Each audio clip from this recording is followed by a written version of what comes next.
one of the things, one of the things that we have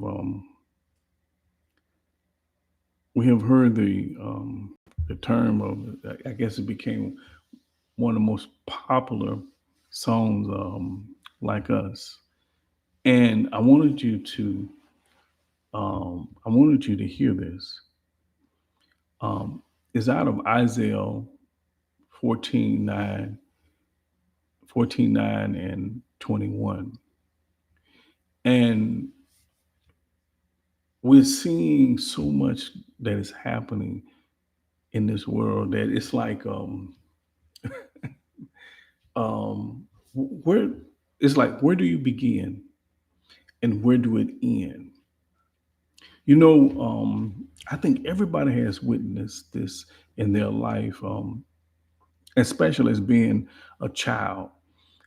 Have you ever, when you was a little boy, a little girl, you had your own little space, maybe a room or a little space where you play with your toys. And you ever notice that when you play with your in a space where you play with your toys, and especially if you got a lot of toys or you are using just different things element to create, to create this little fantasy world. You ever notice how creating this fantasy world, and all of a sudden things seems like it's getting like, a lot of things, like cluttered or whatever, or or your parents say to you, you need to, you got mess everywhere, you got stuff everywhere. Bless your pony girl. And your mom might say, your grandmom, your granddad, or somebody might say, well, you got stuff everywhere. And it can be when you're a teen, you got clothes, and you say, well, I'm gonna wear this and wear this, and you don't wear it, you don't hang it up, and you notice that you came out with a lot of, like a lot of clutter. I want you to listen to what I'm saying. And clutter is like people mind, their mindset, clutter. And it's like, hey, Christy, God bless you. And it's like, clutter is when, you ever notice when people are talking and everybody's talking at the same time, and it's like, everybody's talking, and it's like all these voices just talking at the same time. It's like clutter. And have you noticed when you're driving, or if you were in the car or on a bus, or and there is like so many cars and it's bagged up because something happened or something is going on, and you see so much clutter. Have you ever noticed when you can just have um, a garbage bag, and you could be taking it out, and then all of a sudden make a mistake, it busts open, everything falls to the ground, and you see so much cluttered. Do you not know that clutter comes from, it's like not realizing it's like not realizing before time what's going to happen. They tell people, if you're going to catch a plane during holidays, they always tell you to prepare before time. But you have people who don't prepare before time. You have a lot of people who don't prepare before time. So they'll leave out, and it's be a holiday. They leave out maybe day, 2 days, a day before, and they go to the airport, and they are like packed, bagged up. What about if that person had, if they had a like plan before time, way before time? Have you ever had any friends who you go over to their house, they bedroom is always, when you was young, it seemed like the house was always in order. The kids' room was always in order.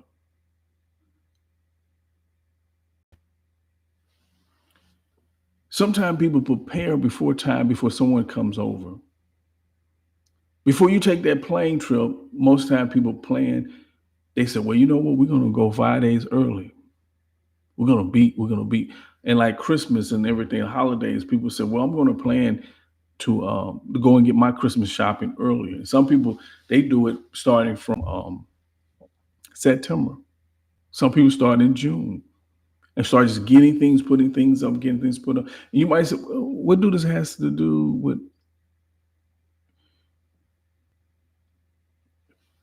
when you don't when you don't prepare, when you're not thinking about preparing, you're going to run into something. When you're not thinking about preparing, and one of the things that a lot of people don't think about preparing is what is going to happen to me when I leave here. When I die, what's going to happen to me? Now you have some people they plan their life insurance, they plan their will. Now, and you understand now, it's amazing you can plan your will and your life insurance. You can plan everything for your kids, everything for your business. You can plan it right here on earth before you leave. But you cannot plan from your life insurance coverage. You cannot even you that's not even for your life insurance for you when you leave. It's for you when you gone. Your will is for when you leave. I mean, for where you. It's not for you. Your will is not for where you're going. Just for when you leave here. So so you got these people. They're so cluttered up. You got more people that is cluttered, and these are the people who don't think about planning. They're planning for the moment, but they're not thinking about planning that will keep it from being cluttered. This is why a lot of guys, a lot of girls, a lot of men, a lot of women is killing and going off on each other and taking advantage of each other is because the clutter. They don't want to plan for their life. They're not thinking about the woman that her daughter gets a fight at the school with another young girl. So the mother wants to jump in. I guess she wants to save her daughter because her daughter is getting beat up. So she wants to jump in for her daughter. She wants to tag team. A grown woman wants to tag team for a team. I want you to think about this. A grown woman wants to jump in and fight for her daughter. She wants to tag team and go in and fight this other team. Then stop it. Then stop it. That's clutterness. A man saw that his daughter goes down and some guys cussing and talking about the whole family. The daughter go down and gets in the man's face, gets completely in the man's face. The man was doing something, and then he turns around and he hits what there was in his face, and he hits. So then now an altercation starts. And then the daughter, everybody can only say, well, they jumping, he hit me or whatever, but she went and got in the face. But then the daddy runs down the stairs, not knowing what's going on. Don't even know what he's finna run into. Have not sat down and planned it. Cluttered up, runs down there, and the people that was down there, fear for their life, they took out the gun, shot them completely to death.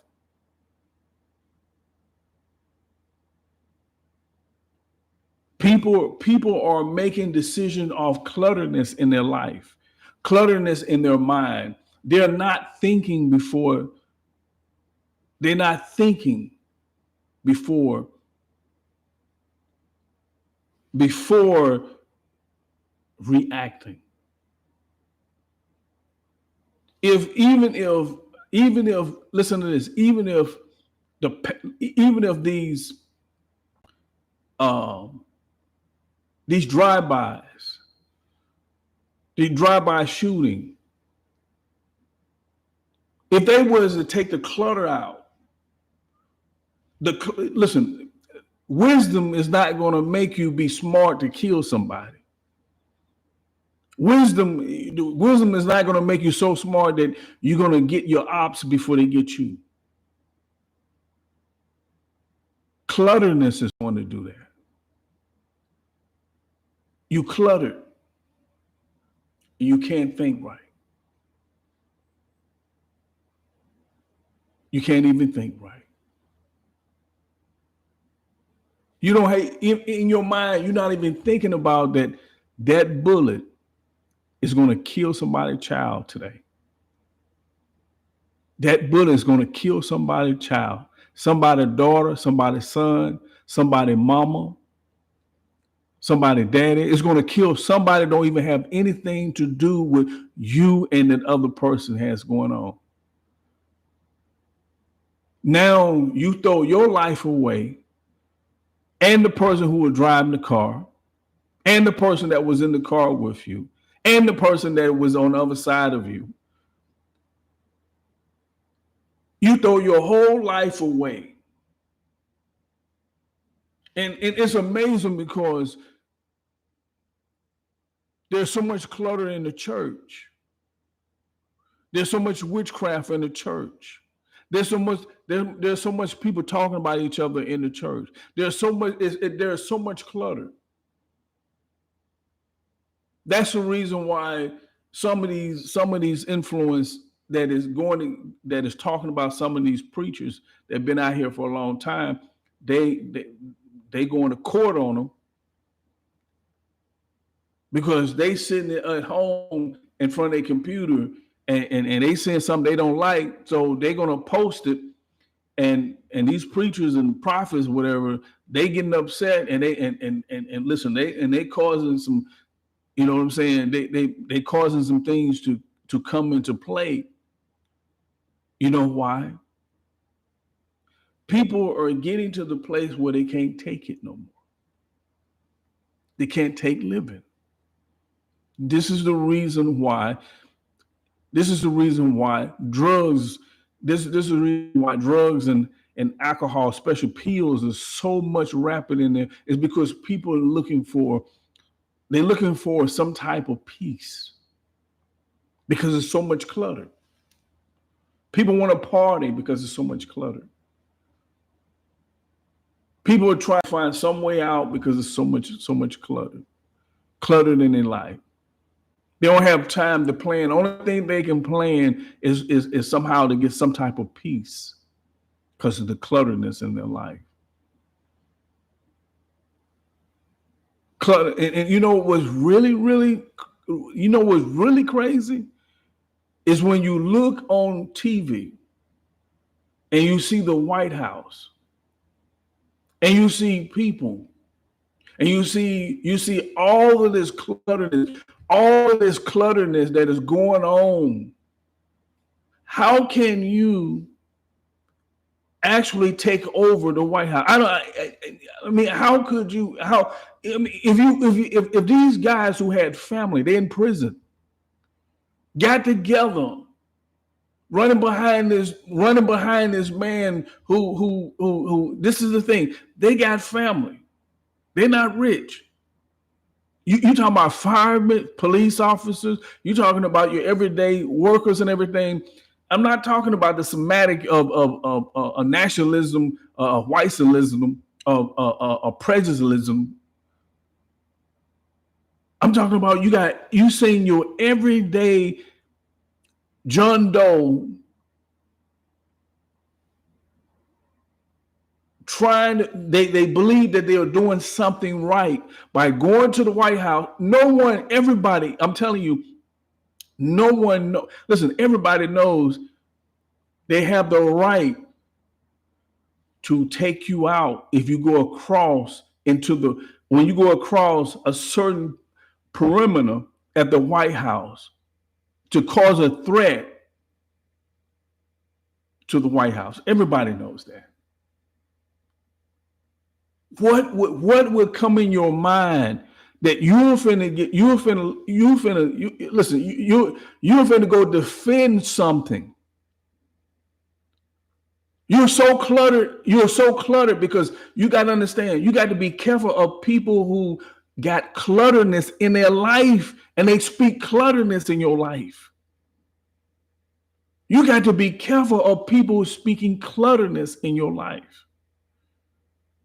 Even watching people on social media talking about other people, you got to be careful of receiving clutterness. Because you're not going to be able to sink everything in when it comes down to your own family, to your own self. You're not going to be able to even hear God. You're not going to be able to hear God. You're not going to be able to hear God through somebody who's trying to give you. I guarantee you, somebody's wife, somebody's child told their daddy, do not go in this march towards the White House. Don't do it. How in the world are you going to change anything with violence? You're not going to change anything. You're not going to change anything. You're not going to change. If you're trying to change evil with violence, you're not going to beat evil with violence. Evil has no name on it. Once they put you in prison, you got different ops. You got different ops to deal with. You can take that energy and make something positive. If you got a gang, turn it into an organization. So that it can be about something.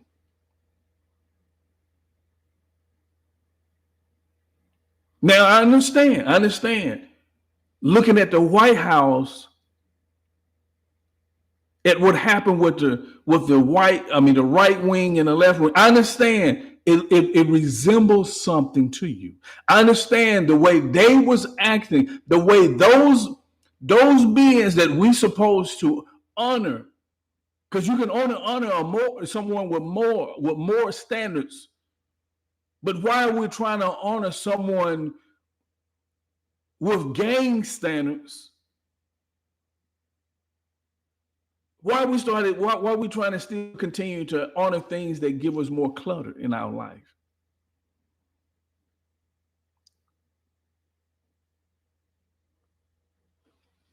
Memphis, you ought to wake up. I don't even think y'all understand why everybody can have guns. I don't think you can sit there and get rid of the clutterness enough to realize why it's easy for all you all in the hood, in suffering, that is trying to make it. Why you got a gun? I don't think you got it. I don't even think you see this song that says "Like Us." One thing that I wish the song probably would have really said and gave an understanding. When you begin to separate, you begin to put more clutter in.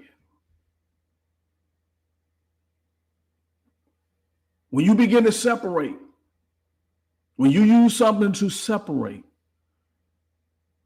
you begin to put more clutter in. Every time you see a separation in home, in the family, many of us knows we had aunts, grandparents, special aunties and uncles, cousins, people we look up to, and we've seen things and we've seen the separation in our homes. Why? Whenever there's clutterness in people's minds and hearts, where there's no peace, and you create separation. And when you create separation, then that means that automatically it seems like it's an enemy. I'm gonna close with this here. Martin Luther King, Dr. Martin Luther King, they tried to use him to be Black Power. Listen to what I'm saying. No matter what people said about his past, because I don't know nothing about his past, I do know about his past in the things that he sacrificed with his family and his life. His mind wasn't cluttered. That's why he was able to hear God in the midst of Black power and white power. He was in the midst of Black power and white power. The vision that God gave Martin Luther King, no matter what nobody say, the little white girls and the little white girls and the little white boys and the little white and the little black boys and the little black girls, they do play together. I don't know if you get what I'm saying, because he couldn't see the adults. He couldn't see the adults. But he saw, because in that time, there wasn't no little black girl, little black boy, and a little white girl, little white girl, a white boy. There wasn't no them playing. But he saw, listen to this. He said, I see it. I have seen it. He said, I have been on the mountaintop. And listen, let me tell you something. There's no clutter on the mountaintop.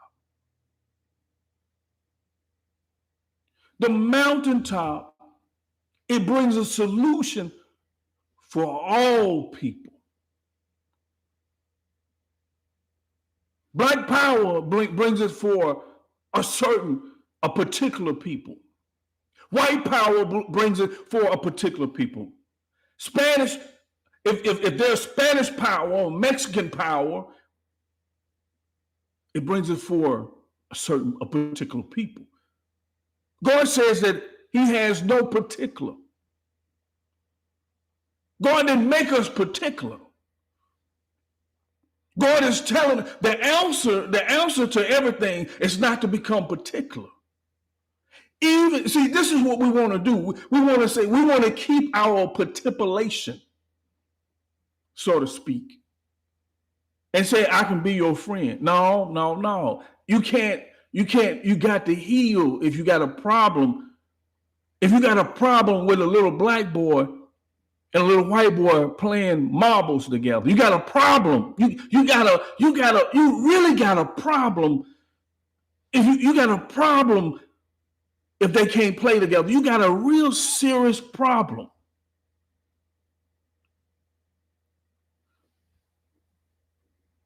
In those days, our ancestors all went through something. Everybody had too much pride. But one thing about Dr. Martin Luther King, you can't have pride when you serve God. God will strip you of that pride. So that means you have pride for black power and you have pride for white power. But one thing that listen, that man saw what we've been experiencing for a long time. And because there are still challenges with bigot people, prejudiced people, also black, white, prejudice, there's something. Listen to this. It's because those people are cluttered. They're cluttered. Listen, they're cluttered. They got so much clutter. So it comes down to this here. Why didn't others go up to the mountaintop? Those who was around Martin Luther King, why didn't they go up to the mountaintop? After he came down and showed and told the vision. If they believe God, if the Southern Baptists, if they believe God, why they never went up to the mountain?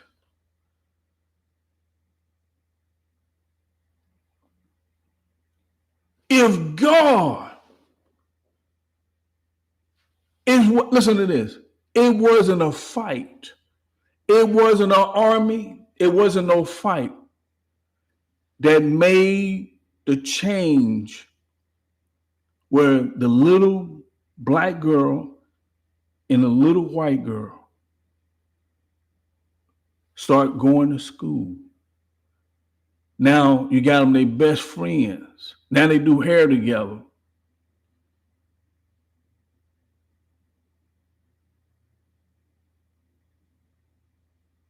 How powerful is that?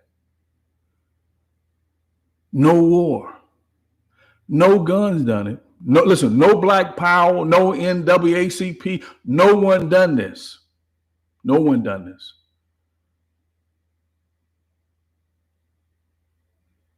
God done this. God done this.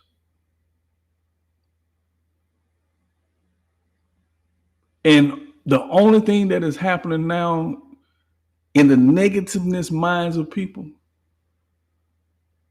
they won't go to the mountaintop. They didn't go back then, and some of them is not going to go now.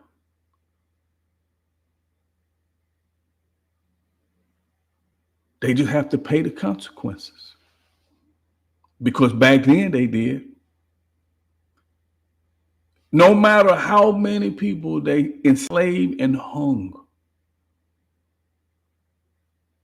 you're going to pay you're going to pay the piper for evil. Evil, if you notice, as being a little child, little boy, or having a little girl, if you notice, every man, every woman on the planet, prejudice, non-prejudice, one thing that they know this, you're going to pay the price for evil. It is as little as telling your daughter and your son, when you drive in your car that I taught you and I bought you, make sure you slow down. Make sure you wear your seatbelt. You know why they're telling them that? Because they know what evil is. Make sure you be careful where you go.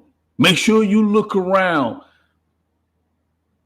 Oh, baby, watch the little baby. The baby going to every person who has prejudiceness in their bones, black, white, whatever color, don't matter. Listen, they know evil. I'm telling you this. It ain't going to make no difference.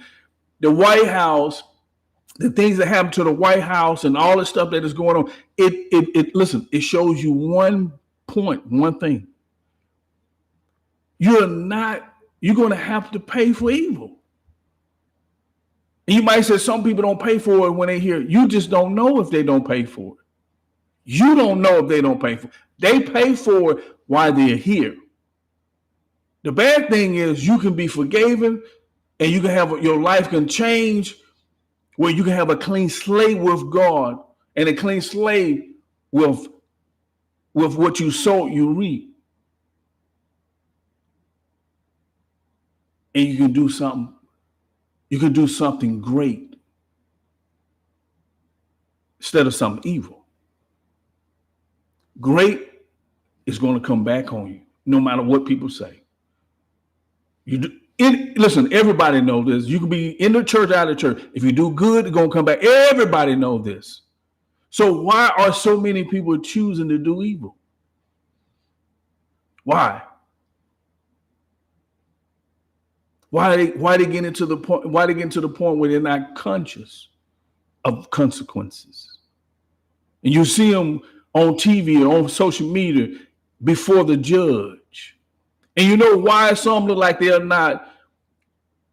Everybody say, "Oh, it look like they're not remorse." No, they. It's not that they're not remorse. They shocked. They shocked. Believe me, you got to understand. If you never been in that position where your life, you finna leave freedom for the rest of your life. You have to be thinking about everything that you have done when you was little, everything that your mama and your daddy told you not to do, your papa, your mammy, your nanny, and everybody told you not to do. Say, hey, me mom said, hey, baby, don't do that. You thinking about all that. You thinking about that same day you could be sitting there eating a bowl of Cheerios, watching cartoons or something, or playing games and stuff, but you want to, but you want to kill everybody. You want to get on social media and do research. You want to do this. Listen to this.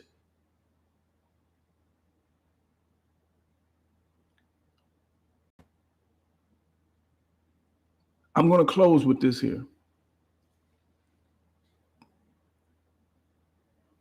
There's a scripture, Isaiah 14:9 through 21.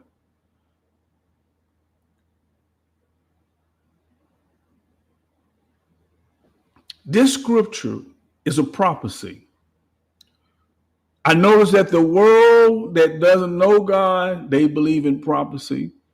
And the world that calls itself that know God believes in prophecy. I have to say it like that because to each his own. There's a prophecy of Isaiah. And this is a prophecy that everybody's going to fulfill or you're going to see. You might not, you might turn your life around. You might get with God, let God change you. You start walking with God so you don't experience being a part of this in this specified way. There are people, when you leave here in this earth, there are prophecies in the Bible that actually tell you where you're going to end up at. Now, this prophecy right here is for the devil. I don't know if y'all know this. This prophecy is for the Satan. I don't know if you really know this, but this prophecy is actually for Satan. The person that some of you are worshiping, some of you got branded, you got tattoos of Satan or Lucifer or Satan, the bottomist or whatever you want to call them, and you into all this witchcraft and all to these things and stuff like this. Listen, this verse right here is for him. And listen to this is the really creepy part about it. Those who listen to this, Satan will be last. Listen to what I'm saying. Satan will be the last one put in hell. He knows this. He will never go before you. And a lot of people say, oh, he was locked up, this and that. That's been passed. Listen, in Isaiah 14:9 and 21, I'm telling you this, Satan will be the last one. If you follow him, you will beat Satan to hell.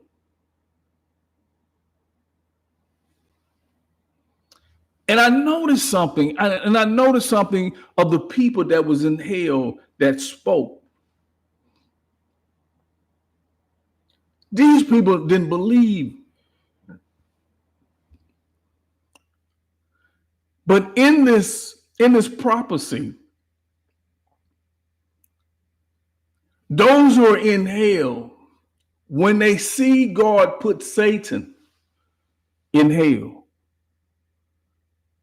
these are the words that they are going to say to Satan. They are going to say these words out their mouth to Satan. So all this was going on. Listen, all this was going on. Satan is tricking people and got them doing it. Listen, if it's for you to be in hell, Satan coming last. Every human being will go to hell if it, listen to this, every human being that rejects Jesus, and not only just reject him, but reject to walk like him.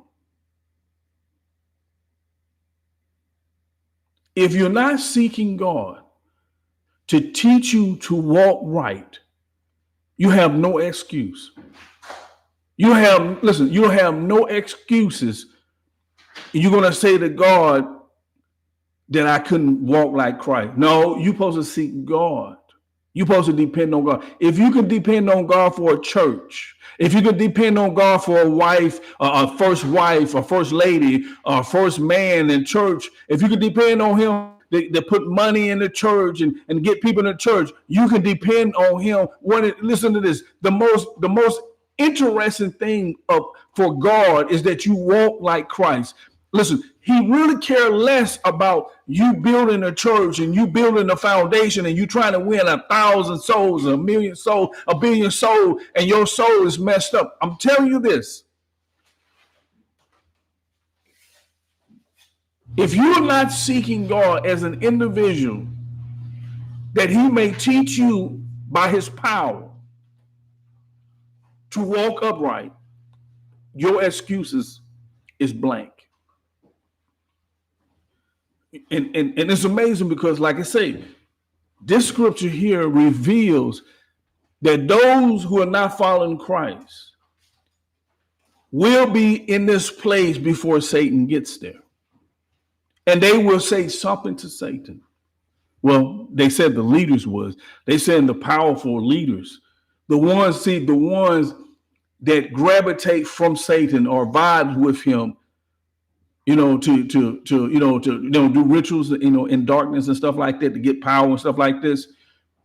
These are the ones that the leaders, the Satan, it's amazing how they move around in hell. It's amazing if you go and let God show you and open your heart and just even if you don't believe, if you just open up your heart and just pray and say, just show me if this is real. Some people have done it and you showed them.